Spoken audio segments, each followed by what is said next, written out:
ఒక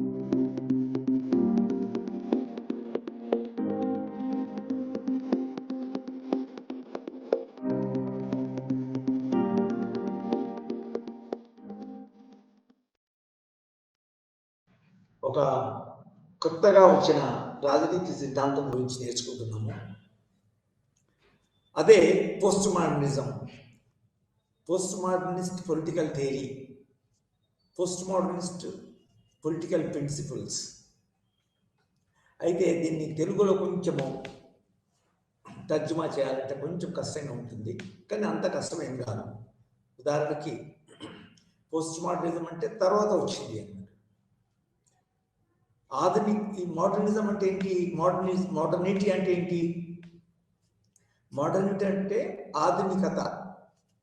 మోడర్నిటీ అంటే ఆధునికత, మోడర్నిజం అంటే ఆధునికవాదం. సో పోస్ట్ మోడర్నిజం అంటే ఆధునికానంతర రాజనీతి సిద్ధాంతం అని అనొచ్చు.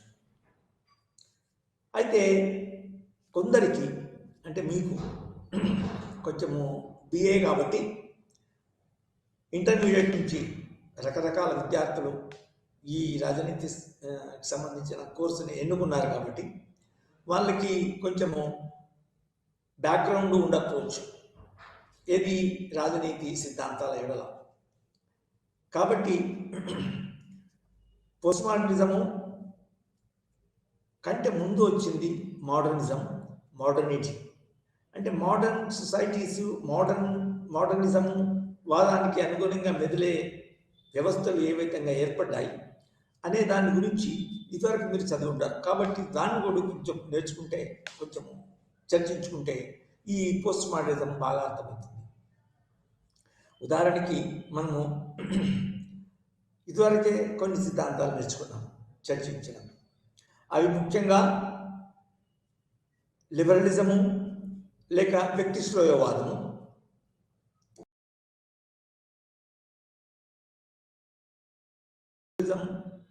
కమ్యూనిజం, రెండు కలిపి ఒకదానికి ఒకటి కలిసి ఉన్నాయి. తర్వాత కన్జర్వేటిజం అంటే సాంప్రదాయ రాజనీతి సిద్ధాంతవాదం. సాంప్రదాయాలను పాటించాలా, తర్వాత ఇదివరకు ఉన్న వ్యవస్థను పూర్తి ఒకేసారి తీసివేయకూడదు, మెల్లమెల్లగా మార్చుకోవాలనే సిద్ధాంతం ఇది కన్జర్వేటిజం అనే దాని గురించి నేర్చుకున్నాం. అదేవిధంగా ఫెమినిస్ట్ పొలిటికల్ థియరీ అంటే స్త్రీ స్వేచ్ఛావాదము, స్త్రీ సంక్షేమవాదం గురించి కూడా నేర్చుకున్నాం.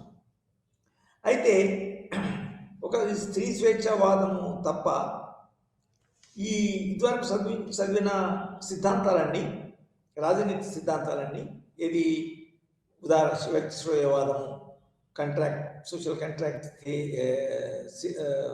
సిద్ధాంతాలు అంటారు. సోషల్ కాంట్రాక్ట్ అంటే వ్యక్తి, పౌరుని మరియు రాజ్యము మధ్యన ఏర్పడే కాంట్రాక్ట్ ద్వారా ఏర్పడిన రాజ్యం ఏదైతే ఉంటుందో, మరియు మార్క్సిజం ఏదైతే ఉంటుందో, అది మోడర్నిటీని అది రిప్రజెంట్ చేస్తాయి అన్నట్టు. మోడర్న్ సొసైటీస్ అంటారు, మోడర్న్ సమాజాలు, మోడర్న్ సంబంధాలు. ఉదాహరణకి సమాజంకి వ్యక్తి మధ్య సంబంధాలు, తర్వాత రాజ్యానికి సమాజానికి మధ్య సంబంధాలు, రాజ్యానికి వ్యక్తి మధ్య సంబంధాలు. ఈ సంబంధాలు ఏంటంటే మోడర్న్ ఫ్రేమ్వర్క్లో ఉంటాయి. అది ఉదారవాద సిద్ధాంతం కానీ మరి మార్క్సిస్ట్ సిద్ధాంతం కానీ. అయితే అఫ్కోర్స్ సాంప్రదాయవాద సిద్ధాంతం ఏదైతే ఉందో, వ్యక్తివాద మన సాంప్రదాయవాద సిద్ధాంతం చాలా మట్టికి అది మోడర్న్ అనలేము, ఎందుకంటే అది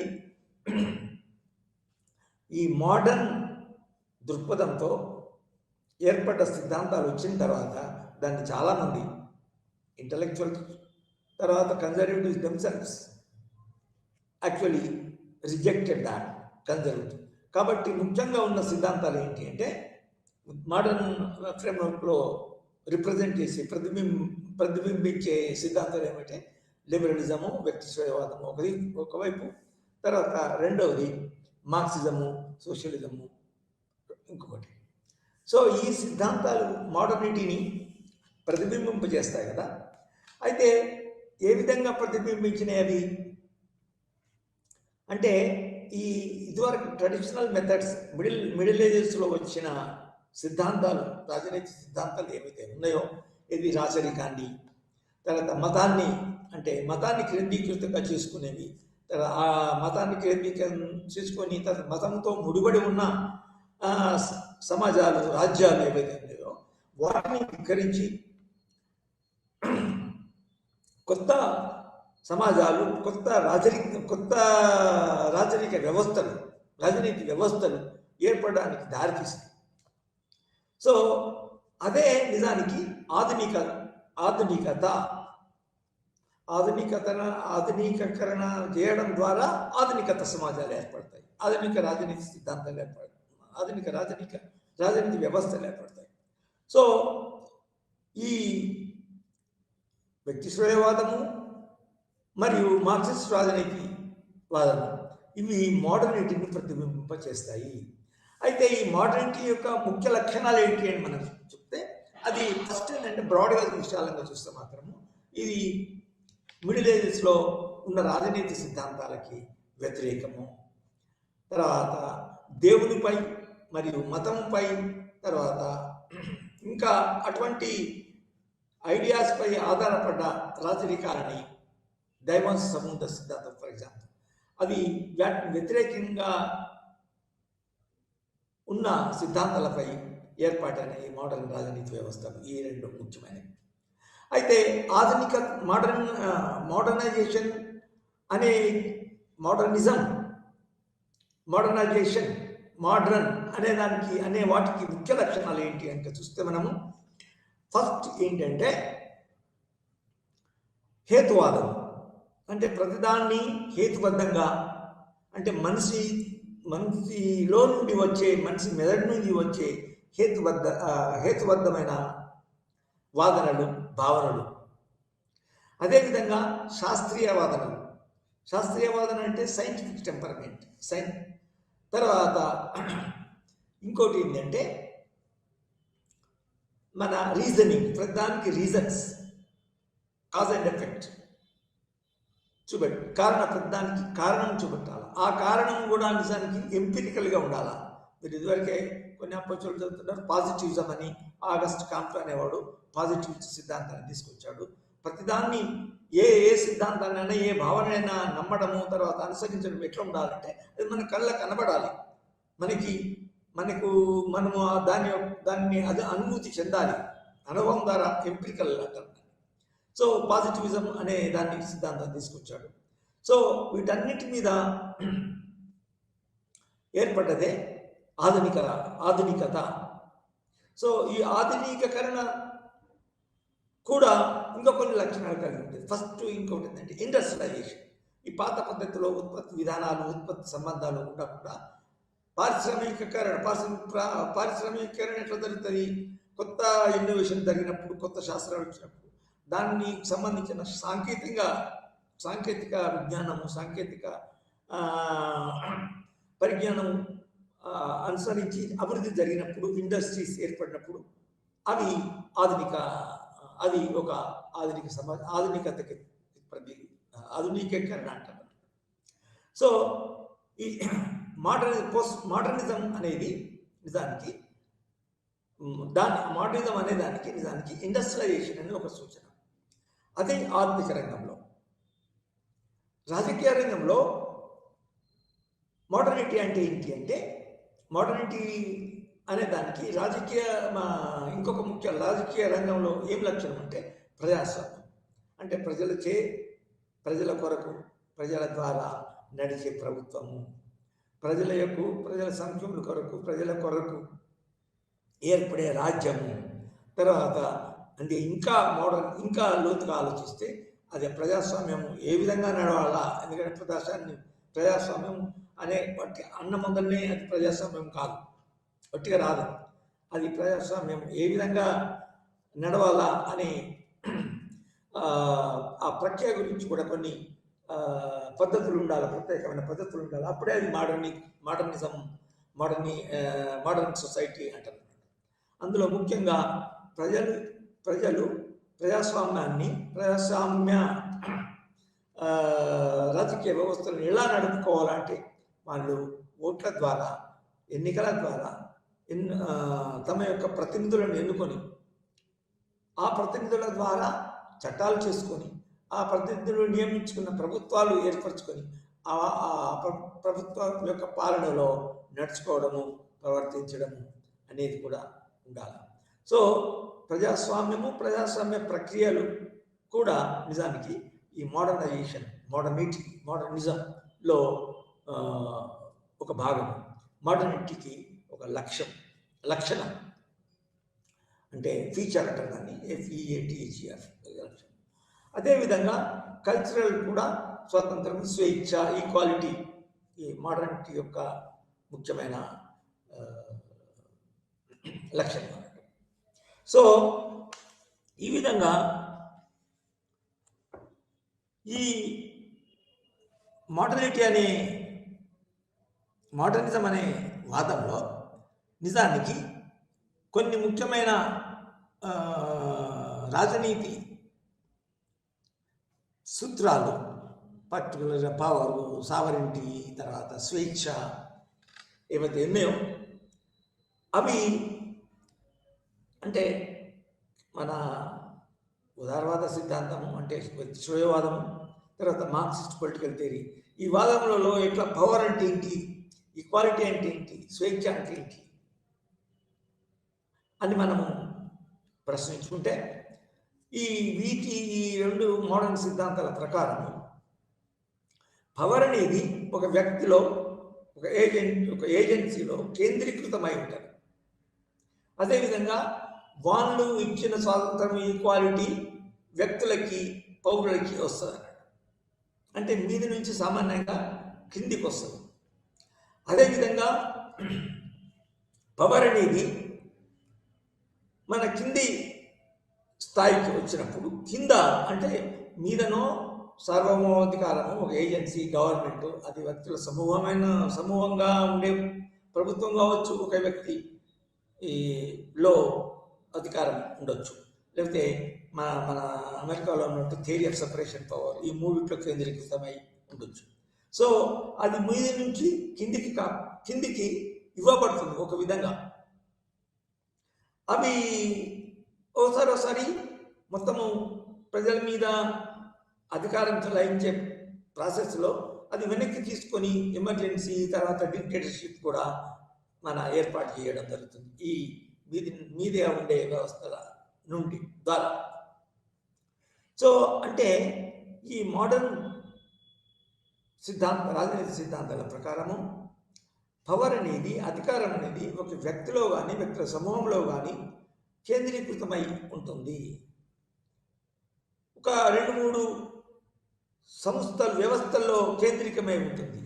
అది మన ఎగ్జిక్యూటివ్ కానీ, తర్వాత న్యాయ వ్యవస్థ కానీ, మరియు పార్లమెంట్ కానీ అక్కడ కేంద్రీకృతమై అవి కిందికి ప్రసరించి కింది వాళ్ళకి అంటే ప్రజలకి, పౌరులకి ఇవ్వబడుతుంది. అంటే అది బాటమ కింది నుంచి అనేది మీదికి రాకుండా మీది నుంచి కిందికి వస్తుంది. సో ఈ విధంగా పవర్ గురించి వాళ్ళు మన సిద్ధాంతీకరించారన్నట్టు, ఇది మోడర్నిస్ట్. అదేవిధంగా పవర్ అనేది, అధికారము సామాన్యంగా ఈ మోడర్నిస్ట్ థియరీస్, శ్రేయవాదము, తర్వాత వీటి ప్రకారం ఏంటంటే పవర్ అనేది నిజానికి ఒక నెగటివ్ దృక్పథంతో చూడబడింది అన్నట్టు. అంటే పవర్ అంటే నెగటివ్, నిరర్థకమైంది. అదేవిధంగా పవర్ అనేది ఎప్పటికీ అప్రెసివ్ ఏజెంటు, అప్రెసివ్ ప్రక్రియగా చూడబడింది. దానికి ఒక సమర్థక మన అర్థం లేదు. కాబట్టి పవర్ను ప్రత్యేకంగా వ్యక్తివాదంలో కానీ, మార్క్సిస్ట్ వాదంలో కానీ పవర్ను వ్యతిరేకించడం జరిగింది. అదేవిధంగా దాన్ని మన దాని యొక్క నష్టాలను, దాని యొక్క నెగటివ్ ఆస్పెక్ట్స్ని వ్యతిరేకించాలంటే పోరాటాలు జరగాల, రెసిస్టెన్స్ చేయాలి. దాన్ని ఆ పవర్ దానికి ఒక విధంగా మన నశింప చేయాలి, దాన్ని అసమర్థంగా లేకుండా చేయాలా అనే విధంగా పవర్ గురించి వాళ్ళు మన సిద్ధాంతీకరించారు. అదేవిధంగా సార్వభౌమాధికారాన్ని కూడా, అంటే సావరిటీ అనేది, అబ్సల్యూట్ పవర్ అనేది సామాన్యంగా రాజ్యానికి ఉంటుంది అనేది ఈ మోడర్నిస్ట్. ఒక సామాన్యంగా రాజ్యంలో కేంద్రీకృతమై ఉంటుందని వాళ్ళు భావించారు. ఇది మోడర్నిస్ట్. ఇది ఏవైతే మన హితవాదము, జ్ఞానము, తర్వాత శాస్త్రీయత వీటి మీద ఆధారపడి ఏర్పడ్డాయి. సో వాళ్ళ దృష్టిలో, ఈ మోడర్నిస్ట్ దృష్టిలో సామాన్యంగా పవర్ అనేది ఒక నెగటివ్ ఫ్యాక్టర్, నెగటివ్ ఏజెంట్ అనేది చూశారు. సో వీటన్ని తర్వాత ఇంకొకటి ఏంటంటే, పవర్ అనేది అంటే పవర్ను రెసిస్ట్ చేసేది ఒక వర్గంలో కేంద్రీకృతమయ్యే శక్తి అని కూడా వాళ్ళు భావించారు. ఒక వర్గం అంటే ఫర్ ఎగ్జాంపుల్ క్లాస్, మార్క్సిజంలో క్లాస్, తర్వాత మన లిబరల్ డెమోక్రసీలో పౌరులు, వీళ్ళలో కేంద్రీకృతమై అని భావించారన్నమాట. కానీ అంటే కేంద్రీకృత సెంట్రలైజ్డ్ ప్రక్రియను నిజానికి ఈ మోడర్నిస్ట్ పొలిటికల్ థియరీస్ ఉన్నాయో వాటికి ముఖ్య లక్షణమని భావించవచ్చు. అయితే దీనికి వ్యతిరేకంగా, అంటే ఇప్పుడు మనము ఇండస్ట్రియల్ ఎరా అని ఏదైతే అనుకున్నామో, వీటన్నిటికి వ్యతిరేకంగా ఈ మోడర్నిస్ట్ సిద్ధాంతాలు అమలైన తర్వాత, సమాజాల్లో శాస్త్రీయబద్ధమైన ప్రక్రియలు జరిగిన తర్వాత, సమాజము మోడర్నైజ్ అయిన తర్వాత మళ్ళీ నెక్స్ట్ స్టేజ్ ఏంటి అంటే, ఫర్ ఎగ్జాంపుల్ పోస్ట్ మోడర్న్, అంటే మోడర్నిజం, పోస్ట్ మోడర్నిటీ వచ్చే పరిస్థితులు ఏవైతే ఉన్నాయో, మార్క్సిజం అమలైన తర్వాత వచ్చే పరిస్థితులు ఏవైతే ఉన్నాయో, ఆ పరిస్థితులకి ఈ మోడర్నిస్ట్, అది లిబరలిజం కానీ మార్క్సిజం కానీ నిజానికి ఉపయోగపడతాయా లేదా అనేది కొత్త ప్రశ్న బయలుదేరింది అన్నట్టు. ఫర్ ఎగ్జాంపుల్ ఇండస్ట్రియలైజేషన్ అయింది, తర్వాత మార్క్సిజంలో కూడా, మార్క్సిజం తర్వాత కమ్యూనిజం తర్వాత అసలు ఇంకా మార్పులు జరుగుతాయి కదా. ఆ మార్పులు ఏంటివి, ఏ మార్పులు జరుగుతాయి? ఆ మార్పులో జరిగిన తర్వాత ఈ పోస్ట్ మోడర్న్, ప్రీ మోడర్న్, అంటే ఈ పాత మోడర్న్ ఆధునికీయత అనేవి వాల్యుబుల్ ఉంటాయా, వ్యాలిడ్ అవుతాయా అనేది కొత్త ప్రశ్న. అయితే ఈ కొత్త పరిస్థితుల ప్రకారము నిజానికి కొత్తగా పోస్ట్ ఇండస్ట్రియల్ సొసైటీ లైక్ ఇందులో ముఖ్యంగా వచ్చింది ఏంటంటే పోస్ట్ మార్క్సిజం అనేది వచ్చిందండి. ఎందుకంటే మార్క్సిజం అనేది కొన్ని దేశాల్లో ప్రాక్టీస్ చేయబడ్డ తర్వాత, for example former Soviet Union అనుకోండి, తర్వాత అదే కొంచెం మనము మొదట 1949 నుంచి 1990 వరకు ఏర్పడ్డ చైనాలో ఏర్పడ్డ సోషలిజం కానీ, అంటే చైనాలో ఇంకా మార్పులు వచ్చినా కూడా కమ్యూనిజమే అంటున్నారు, కొంతవరకు కమ్యూనిస్ట్ లక్షణాలు ఉన్నాయనుకోండి. ఇందులో వచ్చిన పోస్ట్ మార్క్సిస్ట్ పరిస్థితులు వచ్చిన తర్వాత ఆ పరిస్థితుల కనుక రాజనీతి సిద్ధాంతంలో లేకపోతే సామాజిక సిద్ధాంతం కూడా మారతాయా? ఆ మారినప్పుడు వచ్చిన కొత్త భావనలు, కొత్త సిద్ధాంతాలు ఏంటివంటే అవి పోస్ట్ మోడర్నిస్ట్ సిద్ధాంతం. అంటే ఆధునిక మన రాజనీతి సిద్ధాంతం. ఆధునికాంతం అంటే మోడర్నిజం అనే ఫేజ్ దాటిన తర్వాత, సో ఆధునికాంతర రాజనీతి సిద్ధాంతం లేదా సామాజిక సిద్ధాంతం. అయితే ఈ ఆధునికాంతర సిద్ధాంతం ఏంటి అంటే అది పూర్వంలో ఉన్న దానికి పూర్వం ఉన్న మోడర్న్ సొసైటీస్ ఏవైతే మన సాంప్రదాయవాదము, తర్వాత మతపరమైన మత మీద ఆధారపడిన రాజనీతి సిద్ధాంతం వాటి వ్యతిరేకం వచ్చిందో, ఆ ఆధునిక సమాజాలు ఆధునికీకరణ చేయబడ్డ తర్వాత, ఇండస్ట్రియలైజేషన్ చేయబడిన తర్వాత, ఆధునిక రాజనీతి వ్యవస్థలు ఏర్పడిన తర్వాత కొత్త పరిస్థితులు వచ్చినవి. ఆ ఆధునికాంతర పరిస్థితుల్లో పోస్ట్ మోడర్నిజం రావాలి కదా. పోస్ట్ మోడర్నిస్ట్ పరిస్థితుల్లో పోస్ట్ మోడర్నిజం రావాలి కదా. సో ఆ వచ్చిందని అనుకున్న తర్వాత దాని యొక్క ముఖ్య లక్షణాలు ఏంటివి? ఆ పోస్ట్ మోడర్నిజం అంటే ఆధునికానంతర పరిస్థితుల్లో వచ్చిన ఆధునికానంతర రాజనీతి సిద్ధాంతాలు కానీ, సామాజిక సిద్ధాంతాలు కానీ, వాటి యొక్క ముఖ్య లక్షణాలు ఏంటి అని మనము తెలుసుకుంటే, అది ముఖ్యంగా ఇదివరకు ఉన్న వ్యక్తి స్వయవాద సిద్ధాంతాలు, తర్వాత మన మార్క్సిస్ట్ సిద్ధాంతాలు, అవి చాలా వరకు పూర్తిగా వ్యతిరేకించలేదు. పోస్ట్ మోడర్నిజం పొలిటికల్ థియరీస్, ఈ ఉదారవాద సిద్ధాంతాలు, మార్క్స్ సిద్ధాంతాలు ఏవైతే మోడర్నిస్ట్ ఉన్నాయో వాటిని పూర్తిగా వ్యతిరేకించలేదు. కానీ ఈ పోస్ట్ మోడర్న్ అంటే అవి ప్రాక్టీస్ చేసిన తర్వాత ఏర్పడ్డ పరిస్థితుల్లో కొత్తగా ఆలోచించాలి అనే ప్రతిపాదనలు వచ్చినాయి. అందులో ముఖ్యంగా పోస్ట్ మోడర్నిస్ట్ థింకర్స్ అంటే ఆధునిక అనంతర రాజనీతి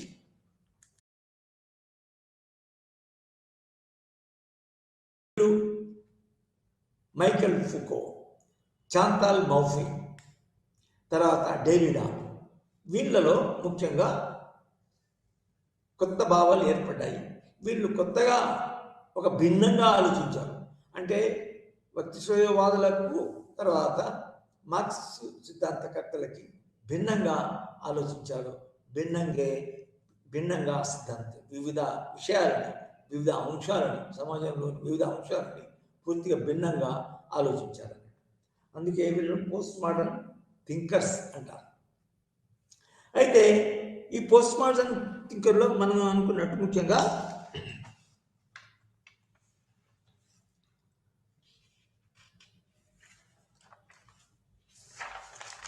చాంతాల్ మౌఫే, తర్వాత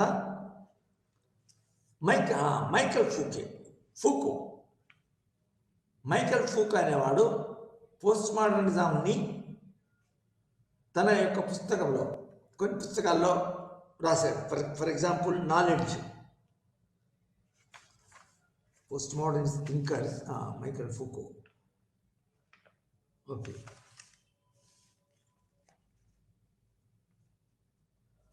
తన యొక్క అంతేకాకుండా జీన్ ఫ్రాన్సిస్ లియోటార్డ్ అనేవాడు కూడా పోస్ట్ మోడర్నిజంను డెవలప్ చేశాడు.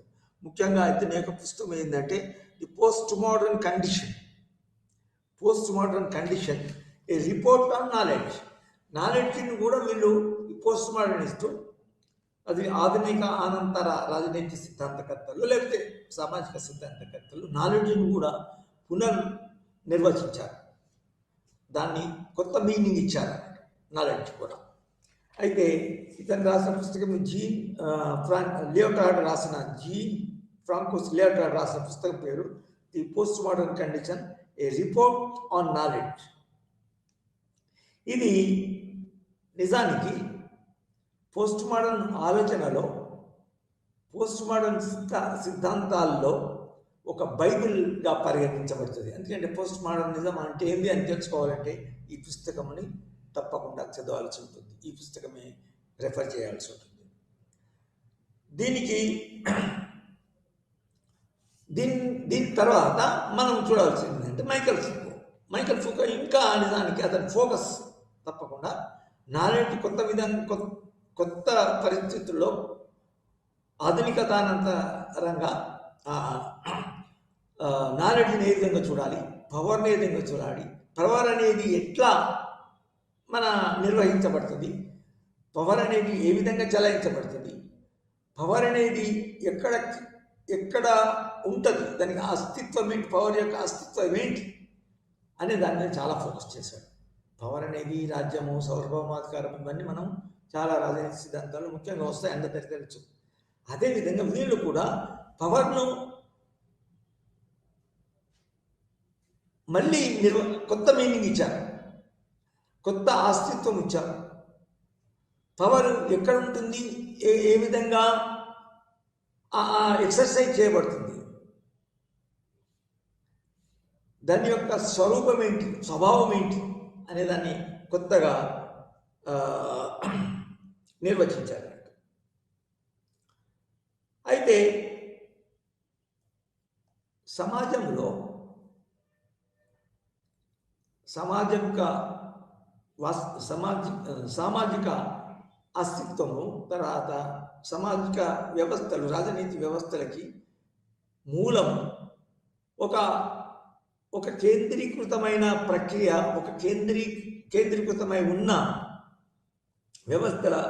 వ్యవస్థల్లో ఉంటుందని సామాన్యంగా ఈ వ్యక్తిశ్రేయవాదులు, తర్వాత మన మార్క్సిస్ట్ వాదులు అనుకుంటారు. కానీ అంటే వాళ్ళు ఒక సమాజానికి చాలా విశాలమైన గ్రాండ్ ఉన్న రాజనీతి సిద్ధాంతాల్ని వాళ్ళు అన్నిటికీ, సమాజంలో ఉన్న అన్ని విషయాలకి మూలంగా భావించారు. అంటే దాన్ని అంటే గ్రాండ్ నరేటివ్స్ అని అంటారు.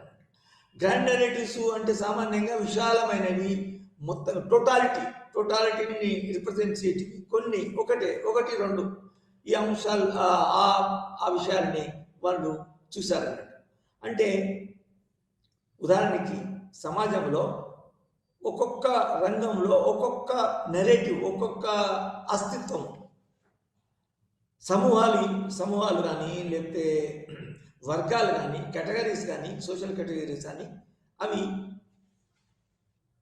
ఒక్కొక్క మన స్థానిక లెవెల్లో, తర్వాత ప్రాంతీయ లెవెల్లో ఎగ్జిస్ట్ అయి ఉంటాయి. తర్వాత అవి వాటిలో ప్రక్రియలు జరుగుతుంటాయి. అయితే ఈ కింది లెవెల్లో, తర్వాత ప్రాంతీయ లెవెల్లో జరిగే ప్రక్రియలకి ఈ గ్రాండ్ థియరీస్ ప్రాముఖ్యత ఇవ్వవు.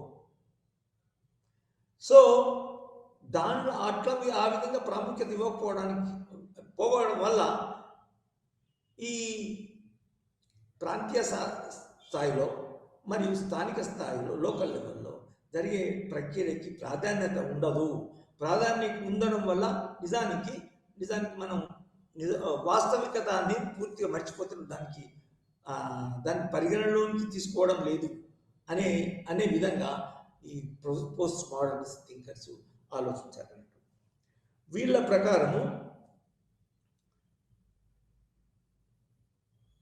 ప్రాంతీయ స్థాయిలో, స్థానిక స్థాయిలో జరిగే ప్రక్రియలు వాస్తవికత, అస్తిత్వాలు కూడా చాలా ముఖ్యమైనవి, అవి భిన్నమైనవి. వాటన్నిటిని కలిపేసి ఒక గ్రాండ్ వాస్తవికత అనేది తీసుకురావడం అనేది ఒక తప్పైనదని వీళ్ళు పోస్ట్ మోడర్నిస్టు ఆలోచిస్తారు. సామాన్యంగా ఇదొక రకమైన ప్లూరాలిటీ, మనము లాస్ట్కి ఇతరులు మన రూపొందించిన ప్లూరాలిటీ ఉంటుంది, దానికి పోలి ఉంటుంది.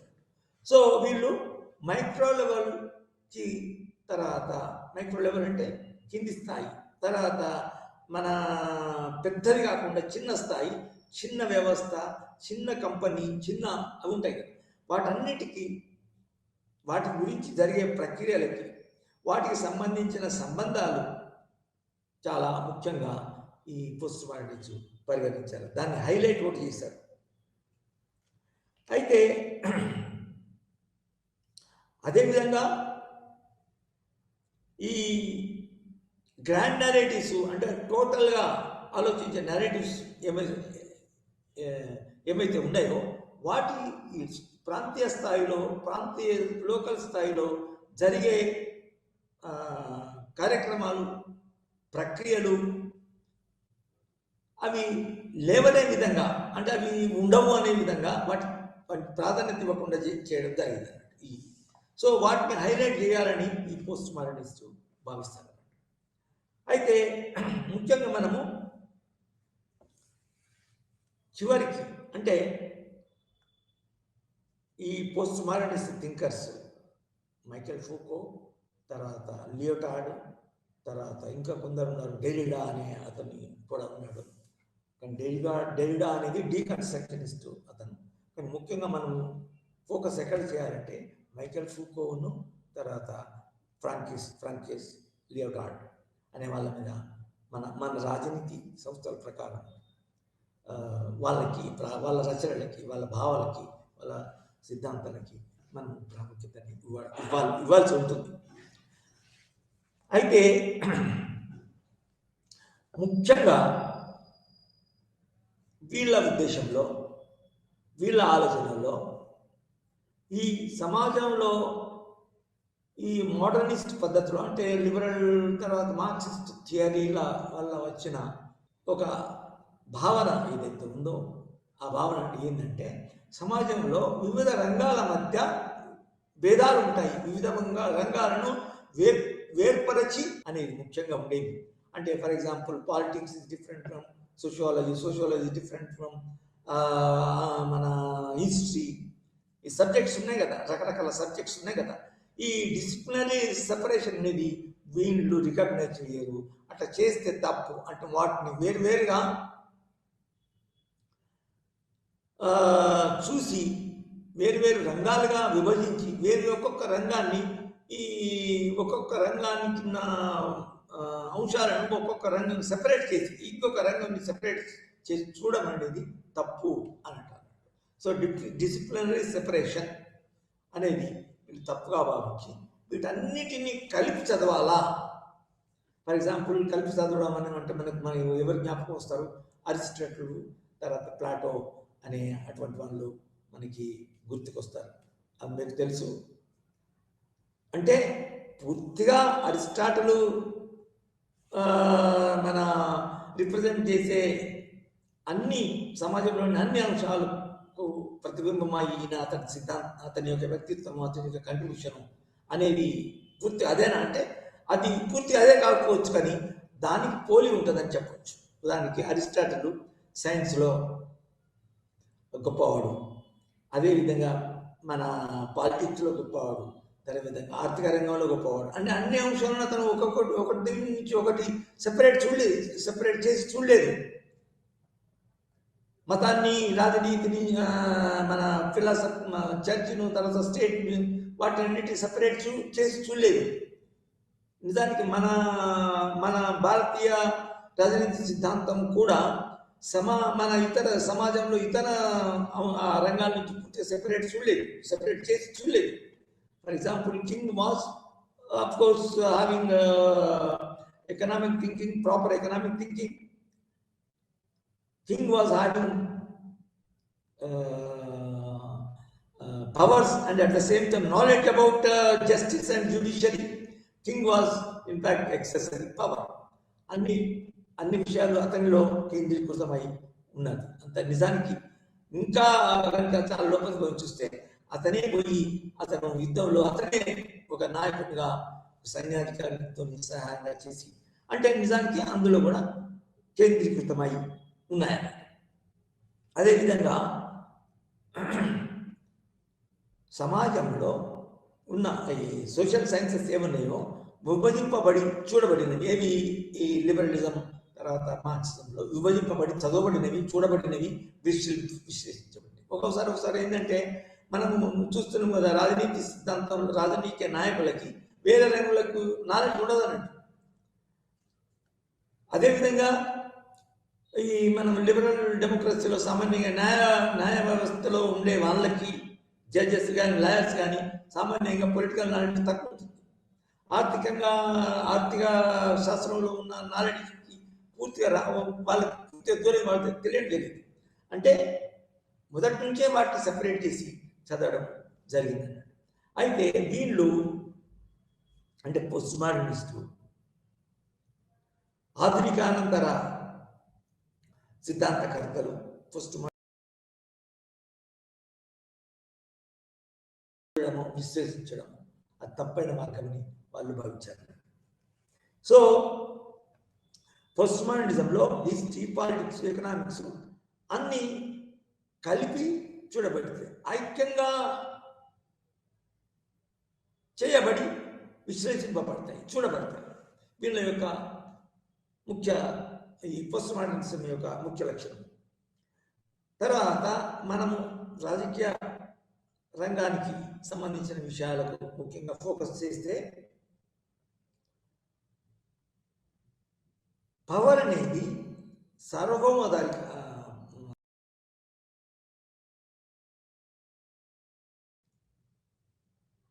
దగ్గర కేంద్రీకృతమై ఉండదు.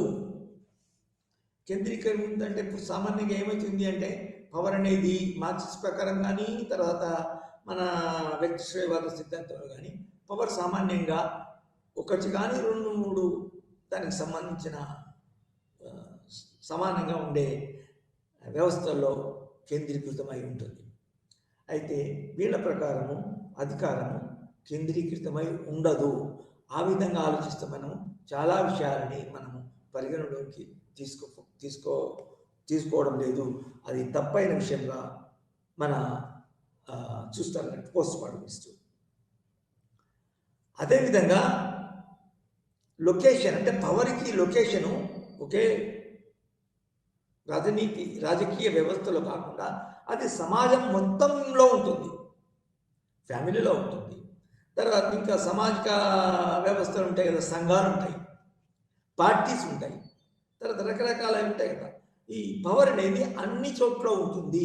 ఒక సామాజిక సోషల్ స్ట్రక్చర్లో అన్ని చోట్ల అంతటా ఉంటుంది అనేది ఇది spreads, it exist in all aspects, all substructures of the society అని ఇది మన ఆధునికానంతర సిద్ధాంతకర్తలు భావిస్తారు.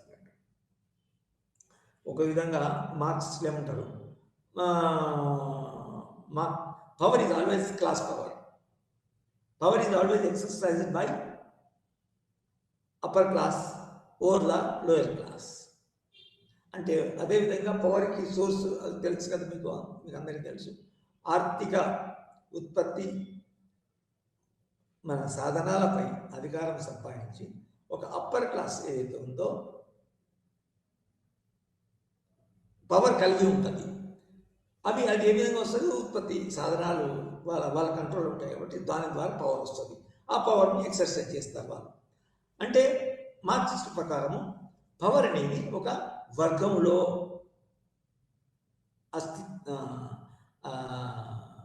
వర్గంలో ఉంటుంది, ఒకే వర్గంలో ఉంటుంది. ఆ వర్గంతో ఎక్సర్సైజ్ చేయబడుతుంది, ఆ వర్గంతో చెలాయించబడుతుంది మార్క్సిజం ప్రకారం. అదేవిధంగా లిబరలిజంలో, లిబరల్ డెమోక్రసీలో ఒక వ్యక్తిలోనో లేకపోతే వ్యక్తుల సమూహాల్లోనో అది ఎగ్జిస్ట్ అయి ఉంటుంది. అంటే ఏంటి తన అర్థము,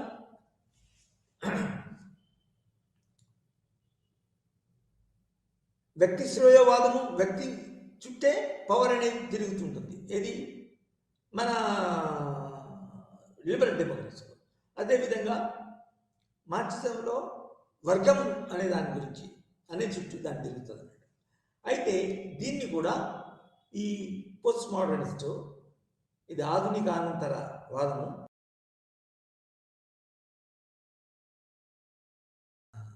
రిజెక్ట్ చేశారు, ధిక్కరించారు ఆ యొక్క వాదనని. వీళ్ళ ప్రకారము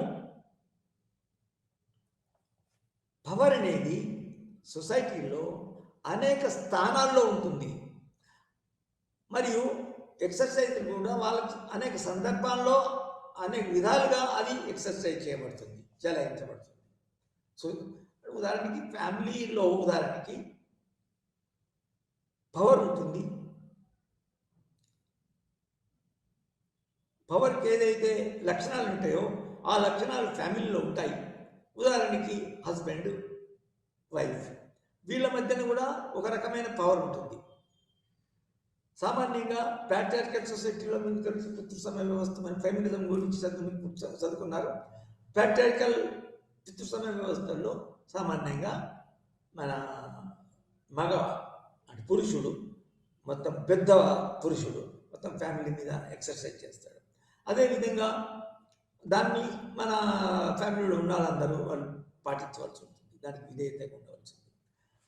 అయితే ఇంకొకటికి పోతే మన సమాజంలో కూడా పవర్ అనేది ఒక సంఘం ఏర్పడిన తర్వాత ఆ సంఘంలో కూడా మన ఫర్ ఎగ్జాంపుల్ విద్యార్థి సంఘం కానీ, లేకపోతే స్త్రీల సంఘం కానీ, ఉమెన్స్ ఆర్గనైజేషన్ కానీ, మన ఇది ఒక వృత్తి సంఘాలు కానీ, ఆ వృత్తి సంఘంలో కూడా పవర్ ఉంటుంది. ఆ పవర్ సామాన్యంగా మీద నుంచి రాదు, మీద నుంచి కిందికి రాదు, వాళ్ళు ఎక్కడి నుంచో రాదు. ఆ పవరు ఆ సమాజంలోనే ఉంటుంది. ఆ సమాజంలో యొక్క చిన్న చిన్న అధికారాలు కలిగిన వ్యక్తులు ఉంటారు, సమూహాలు ఉంటాయి. వాళ్ళ మధ్యనే పవర్ అనేది పవర్ ఆ సంఘం కలిగి ఉంటుంది. తర్వాత అది మీద నుంచి రాదు, వాళ్ళ స్వతంత్రంగా వాళ్ళకు ఉంటుంది. సో అదేవిధంగా సమాజంలో ఉన్న అనేక విషయాలు, అనేక అంశాలు, అనేక వ్యవస్థలు తమ పవర్ కలిగి ఉంటాయి. పవర్ అనేది ఒకే వ్యక్తుల్లోనో లేకపోతే ఇద్దరు ముగ్గురు, ఈ 2-3 వ్యవస్థల్లోనో కేంద్రీకృతమై ఉండదు అనే విధంగా ఈ పోస్ట్ మోడర్నిస్టు భావిస్తారు. అదేవిధంగా పవర్ అనేది ఒకే అంశంపై, ఒకే అంశం చుట్టూ ఉంటుందని మనం భావించకూడదు. పవర్ను మనం అనలైజ్ చేసినప్పుడు దానికి సంబంధించిన టాక్టిక్స్, స్ట్రాటజీస్, యుక్తులు, ప్రయుక్తులు, వాటన్నిటిని కూడా మనము విశ్లేషించాలా. అంటే పవర్కి సంబంధించిన సంబంధాల మీద విశ్లేషణ కాన్సన్ట్రేట్ చేయాలా అని వీళ్ళు మన పోస్ట్ మోడర్నిస్టు, ఆధునిక అనంతర వాదులు భావిస్తారు. మీకు తెలుసు, సామాన్యంగా మన మార్క్సిస్టులు కానీ, తర్వాత లిబరల్ డెమోక్రట్స్ కానీ ఒక ప్రోగ్రామ్ అంటారు, ఒక ఐడియాలజీ అంటారు. వాటికే ఎక్కువ ప్రాధాన్యం ఇస్తారు. వాటి నుంచి తక్కినవి టాక్టిక్స్, తర్వాత టెక్నిక్స్, తర్వాత స్ట్రాటజీస్, యుక్తులు, ప్రయుక్తులు వాటి నుంచే వస్తాయి. వాటిని మనం ఎక్కువ వాటికి ఎక్కువ ప్రాముఖ్యత ఇవ్వకూడదు అని అంటారు. ఒక ప్రోగ్రామ్కి, ఐడియాలజీకి అది ఇంపార్టెన్స్ ఇస్తారు. కానీ ఈ పోస్ట్ మోడర్నిస్ట్ ఏమంటారంటే పవర్ను మన విశ్లేషించినప్పుడు అవి దానికి సంబంధించిన అన్ని అంశాలు ఏదైతే ఉన్నాయో వాటిని కూడా పరిగణన తీసుకోవాలా, వాటికి ప్రాధాన్యత ఇవ్వాలా, వాటిని ఇండిపెండెంట్గా కూడా చూడాలా అని అంటారు. అదేవిధంగా పోస్ట్ మోడర్నిస్ట్ ప్రకారము అధికారం, పవర్ మీద నుంచి కిందికి ప్రవహించుతుంది అనొచ్చు, నిర్వహించబడుతుంది. సారీ మీద నుంచి కింది కాదు. పోస్ట్ మోడర్నిస్ట్ ప్రకారము పవర్ అనేది కింది నుంచి మీదికి పోతుంది, మీదికి ప్రాకుతుంది.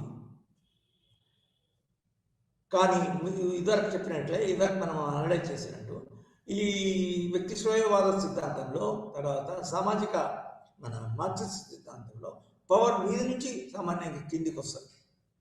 సో ఆ విధానాన్ని, అంటే మార్క్సిస్ట్ కాన్సెప్ట్ పవర్ ఏ విధంగా నిర్వహించబడుతుంది, పవర్ ఏ విధంగా ఎక్సర్సైజ్ చేయబడుతుంది అనే దాన్ని వీళ్ళు పోస్ట్ మోడర్నిస్ట్ ధిక్కరిస్తారు, రిజెక్ట్ చేస్తారు. వాళ్ళ పోస్ట్ మోడర్నిస్ట్ ప్రకారం power is bottom up process, కింది నుంచి మీదికి పోయే ప్రక్రియ అని వీళ్ళు పోస్ట్ మోడర్నిస్ట్ అంటారు. దీన్ని ఇంగ్లీష్లో bottom up, micro level to macro level ప్రక్రియ అనేదిగా వీళ్ళు పోస్ట్ మోడర్నిస్ట్ చూస్తారు. అదేవిధంగా పవర్ అనేది వ్యక్తిశ్రేయవాదులు కానీ మార్క్సిస్టులు కానీ ఒక నెగటివ్ అంశంగా, నెగటివ్ లక్ష్యము, నెగటివ్ స్వభావం ఉన్నదానిగా, తర్వాత నిరర్ధకమైనదిగా, అసలు పవర్ అనేది అసలు యూస్లెస్ అనే విషయం నెగటివ్గా చూడబడింది అన్నట్టు. దాన్ని నశింపజేయాలా, దాన్ని తీసివేయాలా, సమాజం నుంచి తీసివేయాలా అనే విధంగా భావిస్తారు. So in the eyes of liberal democracies, Democrats thinkers and Marxist thinkers, power is considered as a negative factor, negative identity, negative nature.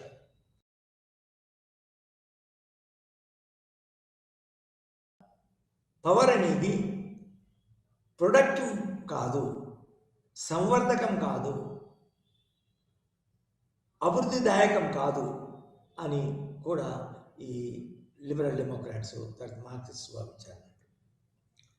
అయితే దీనికి నెగటివిటీ అనేది, ఈ డిస్ట్రక్టివ్ అనేది, అదేవిధంగా మనము పవర్ అనేది ఒక సప్రెసివ్ కూడా అని అంటారు చూడండి. ఉదారవాద సిద్ధాంతం డెమోక్రాట్స్ కానీ పవర్ ఈజ్ ఆల్సో సప్రెసివ్ అని అంటారు. అది అణిచివేయు అంశము, అణిచివేసే ప్రక్రియ కలిగి ఉంటుందని మనం తెలుసుకున్నాం. అయితే వీటన్నిటినీ, ఈ పవర్ని ఈ ఇదివరకు సిద్ధాంతకర్తలు, మోడర్నిస్ట్ సిద్ధాంతకర్తలు దాన్ని ఎదుర్కొనాలి. దాన్ని ఎదుర్కొని పవర్ఫుల్ కావాలా, మన సామర్థ్యం కావాలా, స్వేచ్ఛగా ఉండాలా అని ఆ పవర్ని రెసిస్ట్ చేసే వ్యక్తులు, సమూహాలు భావిస్తాయన్నమాట. అంటే పవర్ అనేది నిజానికి మొత్తం మీద ఒక నెగటివ్ ఫ్యాక్టర్ అని ఈ మార్క్సిస్ట్ సిద్ధాంతం, తర్వాత ఈ ఉదారవాద డెమోక్రాటిక్ సిద్ధాంతం భావించారు. దీనికి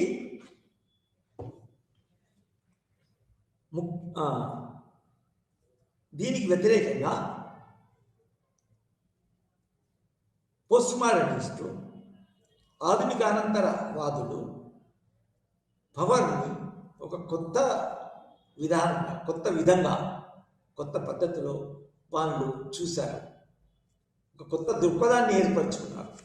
అది కొత్త దృక్పథాన్ని వాళ్ళు తమ యొక్క రచనలో, సిద్ధాంతంలో చూశారు. అయితే వాళ్ళ దృష్టిలో పవర్ అనేది ఒక సంవర్ధక అంశము. పవర్ అనేది ఒక అంటే పాజిటివ్, పవర్ అనేది పాజిటివ్ లక్షణాలు కలిగి ఉంటుంది, సంవర్ధక స్వభావం కలిగి ఉంటుంది. మనుషుల మధ్య విభేదాలు చూడడమే కాకుండా మనుషులను ఐక్యపరిచే విధంగా, మనుషులలో అభివృద్ధి, సమర్థకమైన ప్రవర్తనను రూపొందించే విధంగా కూడా పవర్ ఉపయోగపడుతుంది అని వాళ్ళు పోస్ట్ మోడర్నిస్టు భావిస్తారు అన్నట్టు. ఇది నిజానికి పోస్ట్ మోడర్నిస్టు మార్క్సిజంని, అంటే మార్క్సిజం తెలుసు కదా మీకు, వాళ్ళు మార్క్సిజం సామాన్యంగా సమాజంలో కాంట్రాడిక్షన్, వ్యతిరేకత అనే అంశాన్ని బాగా ప్రాధాన్యంగా చూసి ఆ కాంట్రడిక్షన్ ఏదైతే ఉన్నదో ఆ కాంట్రడిక్షన్ రిజాల్వ్ చేసే విధంగా వాళ్ళు వాళ్ళ యొక్క మన ప్రోగ్రామ్స్ను ప్రపోజ్ చేస్తారు. ఉదాహరణకి ఉన్న వర్గం లేని వర్గం, ఉన్న వర్గానికి వ్యతిరేకంగా ఉన్న వర్గం చిన్నదైనా కూడా వాళ్ళ ఆర్థిక అంశాలపై వాళ్ళు పట్టు సాధించి వాళ్ళ యొక్క పవర్ను ఉపయోగిస్తారు. లేని వాళ్ళను వాళ్ళు ఎక్కువ ఉన్నా కూడా వాళ్ళ మీద అధికారం చెలాయిస్తారు. ముఖ్యంగా రాజ్యం ద్వారా, రాజ్యానికి ఉన్న సైన్యం ద్వారా వాళ్ళ యొక్క అధికారాన్ని చెలాయిస్తారు. కాబట్టి చిన్న లేని వర్గంలో లేని వర్గానికి కూడా స్వేచ్ఛా స్వాతంత్రం, నిజమైన స్వేచ్ఛా స్వాతంత్రం వాళ్ళు కలిగించాలంటే ఈ వాళ్ళ మధ్య ఆర్థిక అంశం మీద ఆధారపడిన ఏదైతే వైవిధ్యత కాంట్రడిక్షన్ ఉందో దాన్ని తీసేయాలా, దాన్ని రిజాల్వ్ చేయడమే వాళ్ళ మార్క్సిస్టుల యొక్క ముఖ్య లక్ష్యం, మార్క్సిస్ట్ సిద్ధాంతం యొక్క ముఖ్య లక్ష్యం. అదేవిధంగా ఈ particularly poor peasants and workers should come together, and workers of the world unite, and then you don't have anything to lose but your clutches and slavery అనే విధంగా మార్క్సిస్టు చేస్తారో వాళ్ళు పోస్ట్ మోడర్నిస్టు నిజానికి ప్రాధాన్యత ఇవ్వాలి, దాన్ని వ్యతిరేకించారు కూడా. వాళ్ళు పోస్ట్ మోడర్నిజంలో అసలు మార్క్సిజము మార్క్స్ సిద్ధాంతం ఏదైతే ఉందో దాన్ని వయబుల్ కూడా కాదని ఈ పోస్ట్ మోడర్నిస్టు భావిస్తారు. అంటే దాని అర్థం మార్క్సిజం యొక్క బేసిక్స్ ఏవైతే ఉన్నాయో, ఇది మెటీరియలిజము అంటే భౌతికవాదము, వాటి తోలిపోలేదు. కానీ ఈ మార్క్సిజం ముఖ్యంగా ఏదైతే కాంట్రడిక్షన్, సమాజంలో కాంట్రడిక్షన్, వైరుధ్యత అనేది ఎట్లా వస్తుందంటే ముఖ్యంగా ఆర్థిక వైరుధ్యము, అంటే హ్యావ్స్ అండ్ హ్యావ్ నాట్స్ వీళ్ళ మధ్య వైరుధ్యం వల్ల సమాజంలో మన అణచివేత ఉంటుంది, సప్రెషన్ ఉంటుంది, ఎక్స్‌ప్లాయిటేషన్ ఉంటుందని వాళ్ళు భావిస్తారు. అయితే ఆ వైరుధ్యతను, ఆ పూర్తిగా వైరుధ్యతను నిర్మూలించడంలో పవర్ ఎక్సర్సైజ్ చేయబడుతుంది అనేది ఒక పవర్ ఎక్సర్సైజ్ చేయబడుతుంది. అంటే ఒక నెగిటివ్ క్యారెక్టర్ అనేది వాళ్ళు పవర్కి, అధికారానికి వాళ్ళు ఆపాదించాలని మార్క్సిస్టు, లిబరల్ డెమోక్రాట్స్. కానీ వీళ్ళు పవర్కి ఒక పాజిటివ్ లక్షణం కూడా ఉంటుంది అని ఈ మన పోస్ట్ మోడర్నిస్టు వాళ్ళు భావించారు, సిద్ధాంతీకరించారు. సో పోస్ట్ మోడర్నిస్ట్ ఇంకా ఏమంటారంటే ఒక సాంఘిక వాస్తవం, అంటే సోషల్ ఎగ్జిస్టెన్స్, సోషల్ ఐడెంటిటీ అనేది ఒకటి రెండు విధాలుగానే స్థానాల్లోనే ఉండదు అని అంటారు. అంటే సమాజంలో అనేక అస్తిత్వాలు, అసలు సమాజంలో అనేక వాస్తవికతలు, అంటే అనేక రియాలిటీస్, మల్టిపుల్ రియాలిటీస్ ఉంటాయి, మల్టిపుల్ సోషల్ రియాలిటీస్ ఉంటాయి, మల్టిపుల్ సోషల్ ఐడెంటిటీస్ ఉంటాయి అని పర్టికులర్గా వీళ్ళు భావిస్తారు. మార్క్సిస్టు ఉదాహరణకి వర్గం ఒకటే వర్గం, రెండు వర్గాలు, ఉన్న వర్గము లేని వర్గము ఉదాహరణకి. కానీ పోస్ట్ మోడర్నిస్ట్ ఏమిటంటే సమాజంలో ఒకటే స్ట్రక్చర్, ఆ స్ట్రక్చర్లో ఒకటి రెండు స్ట్రక్చర్స్, ఫర్ ఎగ్జాంపుల్ మార్క్సిజంలో అప్పర్ క్లాస్, లోయర్ క్లాస్ అని రెండుగా మాత్రమే వాళ్ళ మధ్య వైరుధ్యం ఉంటుంది. దాన్ని ఆ వైరుధ్యం లేకుండా చేసి, రిజాల్వ్ చేసి ఒకే స్వభావం గల, ఐక్యత గల యూనిఫామ్ స్ట్రక్చర్ని ఏర్పడతారని వాళ్ళు అంటారు మార్క్సిస్టులు. కానీ వీళ్ళు ఏమంటారంటే నిజానికి ఆ విధంగా ఉండదు. తర్వాత అందులో ఉన్నా కూడా అందులో మార్పు అనేది, మనము మార్పు గురించి ఆలోచించకూడదు. నిజానికి సమాజంలో ఒకటి దానికి భిన్నంగా ఉండొచ్చు, కానీ సమాజంలో ఉన్న అనేక వాస్తవికతలు, అనేక సామాజిక అస్తిత్వాలు ఒకదానికి వ్యతిరేకమైన ఉండనక్కర్లేదు అని అంటారు. ఉదాహరణకి ఫెమినిస్ట్, మన సమాజంలో స్త్రీవాదులు ఉంటారు, స్త్రీవాద సంఘాలు ఉంటాయి. సమాజంలో మన ప్రత్యేక ఎడ్యుకేషన్ రంగంలో ఉపాధ్యాయ సంఘాలు ఉంటాయి, ఉపాధ్యాయ వృత్తి సంఘాలు ఉంటాయి. సమాజంలో మన ఫర్ ఎగ్జాంపుల్ వీవర్స్ అసోసియేషన్స్ ఉంటాయి, సమాజంలో మన బ్లాక్స్ అండ్ వైట్స్ ఉంటాయి. అయితే వీటన్నిటి యొక్క అస్తిత్వాలకి ఒక్కొక్క స్వభావం ఉంటుంది, అస్తిత్వం ఉంటుంది. అస్తిత్వానికి సంబంధించిన రాజకీయ విషయాలు, రాజకీయ అంశాలు, రాజకీయ డిమాండ్స్, మన అవసరాలు ఉంటాయి. సో ఆ అవసరాలేంటి ఒకటికి వైరుధ్యంగా ఉండకుండా విభిన్నంగా ఉంటాయి. అదేవిధంగా పవర్ అనేది వీటన్నిటిలో మధ్య సంబంధాలు కానీ, ఈ అన్నిటి లోపల సంబంధాలు కానీ, సంబంధాల్లో పవర్ను మనం చూడవలసి ఉంటుంది, అధికారాన్ని మనం చూడవలసి ఉంది. కానీ ఒక మీదనో లేకపోతే కిందనో, మీద ఒక వ్యక్తిలోనో ఒక వ్యవస్థలోనో పవర్ ఉంటుందని భావించకూడదు. అయితే మార్క్సిస్టులు, మన పోస్ట్ మోడర్నిస్టులు ఈ విధంగా సమాజాన్ని ఒక ప్లూరలిస్ట్ సమాజము, అంటే పూర్వపు లాస్కి, హెరాల్డ్ లాస్కి అటువంటి వాళ్ళు కూడా ప్లూరలిస్ట్గా భావించబడతారు, ప్లూరలిస్ట్ సిద్ధాంతంగా వాదించబడతారు. కానీ అట్లా కాదు అనుకోండి. కానీ ఆ విధంగా అనిపిస్తుంది అన్నట్టు. ఇది సమాజంలో మన అనేక స్థానాల్లో, పర్టికులర్గా కింది స్థాయిలో అనేక అస్తిత్వాలు, అనేక వాస్తవాలు ఉంటాయి. కాబట్టి ఆ వాస్తవం యొక్క స్వభావాలను, వాస్తవాలను ఒకటి ఇది మన వైరుధ్యంగా ఉన్నట్టు భావించకుండా విభిన్నంగా చూడాల్సి ఉంటుంది.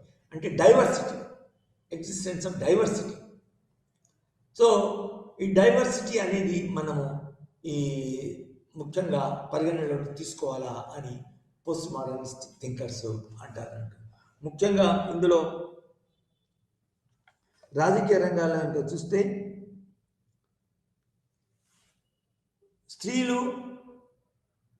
స్త్రీవాద స్వేచ్ఛకి, స్త్రీని వెనుకబాటుతనానికి వ్యతిరేకంగా స్త్రీలు కొట్లాడుతూనే ఉంటారు. వాళ్ళు ఇంకొకరి